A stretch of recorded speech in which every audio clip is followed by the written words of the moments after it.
First off, though, let's do a quick check of the crops. The USDA reports corn harvest is nearly halfway done at 49%. That's ahead of last year's pace of 37%. Soybean harvest, that's even better at 53%. It's still way behind that 5-year average of 69%, though. Switching gears from crops to cattle now, and the latest cattle on feed report was released. And as is usually the case, we had a few surprises in the report. Dr. Josh Maples is here to help us sort through the numbers. He's an assistant professor and livestock extension economist with Mississippi State University. Josh, thanks for being here today. Thanks for having me, Troy. When looking at the latest cattle on feed report, the first thing a lot of people noticed was the placements number. Bit of a surprise there? Yes, it is. The placements number was probably the number that stands out the most in this report. Importantly, it was about 4.6% lower than during September of 2017, but even more importantly, it was about 5% lower than our pre-report expectation. So we're looking at a total placements number of 2.05 million head of cattle. And if we think about that number being lower than we expected it to be pre-report, that really adjusts down not only the placements number, but it also adjusts down our expectation of what total supply was going to be. And that's the number that, quite frankly, led to the strength that we saw in futures markets on Monday whenever they opened after the report. So what is the market's reaction to those lower numbers? So the market futures prices were stronger on Monday. If you look at the live cattle contract prices, they were up $1 to $2. And look at the feeder cattle contracts, specifically the November and January contracts, up around $3 during trading on Monday. Do you see any noteworthy trends with the type of calves being placed?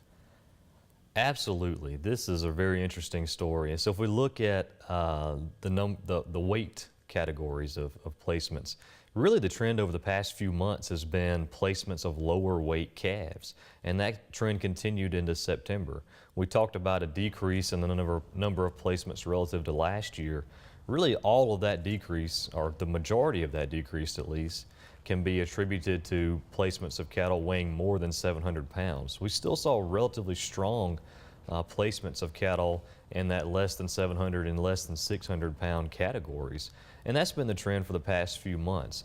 Kind of tied into that, but also is the increase in placements of heifers. So heifers are up about 11% over last year at around 4.3 million head in the feedlots. Compare that to steers, and steers are only up about 2.3%. So we're seeing a larger percentage of heifers in the mix, and also an increase in placements of lighter weight calves. Both of these things have significant impacts on the beef demand picture. What are the impacts we could see with that in the beef sector? Yeah, so within the beef sector, if you think about placements of lighter weight calves, that really is going to ultimately lead to lower average slaughter weights because those calves just typically on average don't weigh as much whenever you process them as well. And the same is true for heifers. You know, heifers don't weigh as much as steers do whenever they're processed. You put these two pieces together and we're looking at, we may see an increase of a certain amount in head slaughtered or head processed, but the corresponding increase in beef production won't be quite as big. And so that can help to moderate the supply of beef moving forward.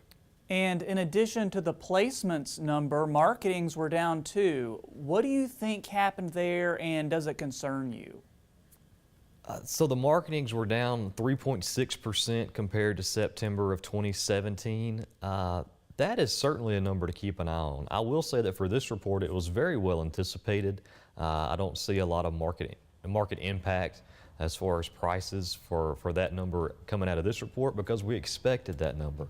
But it is something to keep an eye on. We've got large supplies of cattle. Even with this lower placement number, we've still got a record large number of cattle on feed right now. And we're going to need strong beef demand and a strong marketing rate to work through these large supplies. So I'm not concerned yet. I don't think it's to the point where we should be very concerned about it, but it is something we need to keep an eye on moving forward. What are some short-term and long-term impacts of the report? So short-term, I think we we need to begin thinking about our supply expectation, and that really is how the impact of this report is being seen in the market. So if you think about how we come up with a supply expectation, we try to get all the information that we have available to us in terms of reports, in terms of sales at markets and other things. And really, we're just constantly updating our expectation of the amount of supply that's out there. And the ultimate goal is to try to figure out, okay, exactly how much beef are we going to produce? That's one side of the supply and demand equation. And so this report with the lower placements number, and you combine it with some of the past reports too, you really start thinking about whether or not we have quite as many cattle out there as we expected pre-report. Now, there's still a very large number of calves out there, and there's still a very large number of calves that are going to have to work their way through the system. Remember, we've got record large number of cattle on feed, but at the same time, maybe it's not quite as large as we might have expected pre-report. And so I think that's the short-term impact. Long-term impact, I really think you start looking at those number of heifers in the mix, and you combine that with the cow slaughter data that we are seeing, and it really tells a story of lower retention of heifers on the farm, and also maybe liquidating a few cows as well. So I think it tells a story of a flatter herd number. Finally, what are some of the big questions cattle producers are asking you this time of year, and what do you tell them? So I would say there's a couple of questions. The first big question this time of year is always, when do I sell my calves? And so a lot of producers have already made that decision. There are some that are still holding on. Most yearlings are gone by this point, at least in this part of the country.